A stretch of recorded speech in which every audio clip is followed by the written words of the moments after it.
Let's be real. The bill hits the table. The server places it right in the middle. You glance. They glance. Now what? Who should pay on a first date? This tiny moment. It holds a surprising amount of tension and even more opinions, because behind the bill are beliefs, expectations, power dynamics. And in today's world of evolving gender roles, modern dating, and shifting values, it's not always clear what the right move is. Hi, I'm Laura, and welcome back to the Dating Labyrinth, where we make modern dating make sense. Today, we're going to unpack the loaded question of who pays on a first date, why it matters more than you think, what it reveals about intentions, compatibility, and mindset, and how to handle it with confidence, clarity, and zero awkwardness. And hey, if you're tired of second-guessing everything about dating, check out the digital store for tools that make dating easier, or if you're ready for tailored guidance and a strategy that finally works, book a call using the link below or in the channel bio. Let's dive in.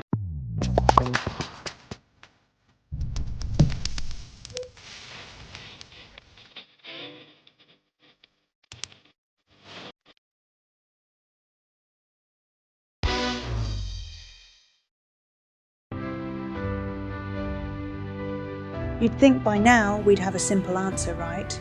But this question continues to create tension because it's never just about money.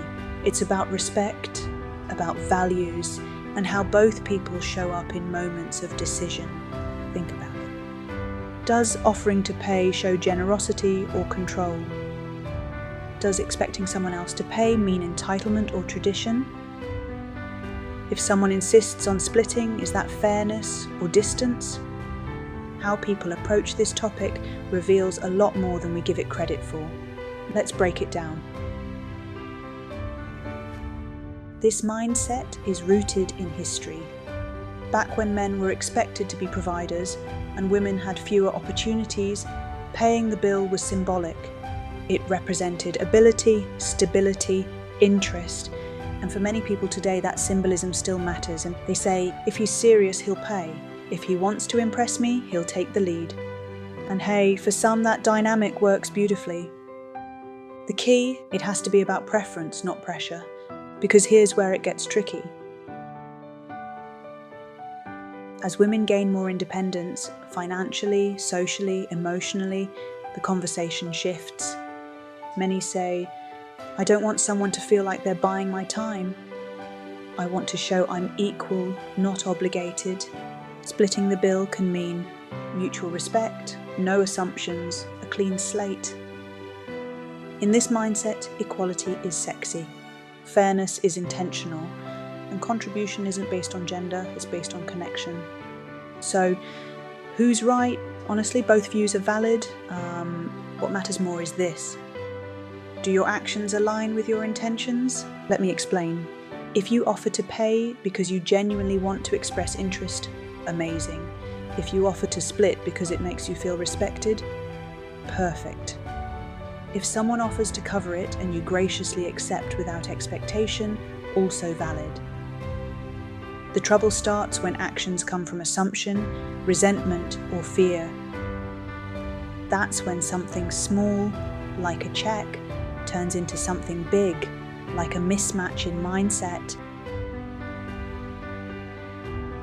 Okay, let's get practical. Step 1, go in with a plan. Before the date, decide how you want to show up.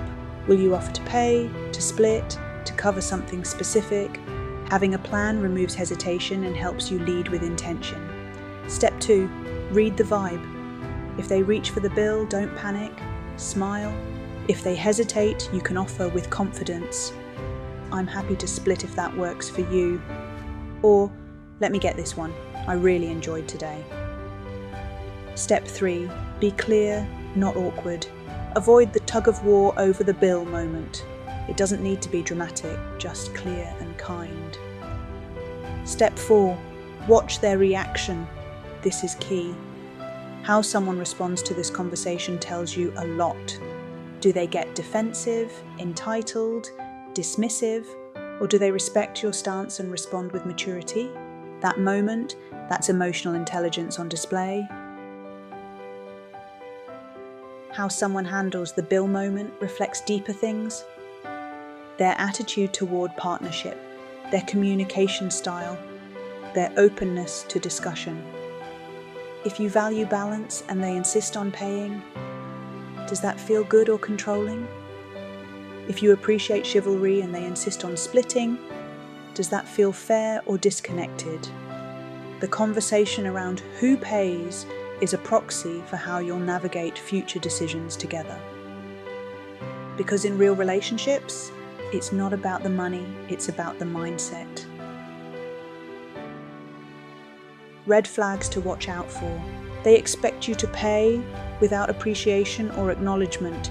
They get uncomfortable or angry if you offer to contribute. They use money to manipulate or create pressure. They avoid conversations about finances altogether.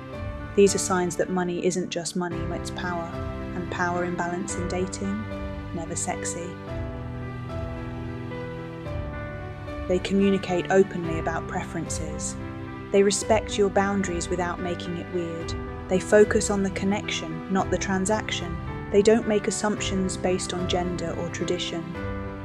When someone navigates these small moments with respect and clarity, that's a huge indicator of emotional maturity. Quick dating scenarios and what to do.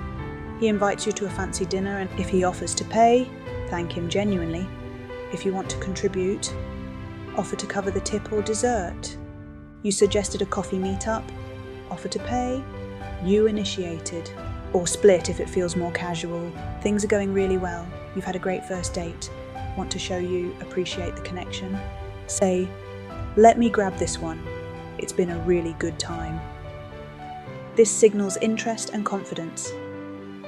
So, who should pay on a first date? The real answer, someone who wants to.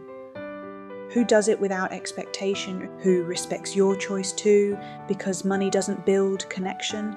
But how we handle money, that shows character. Tell me in the comments, what's your view? Do you expect someone to pay or prefer to split?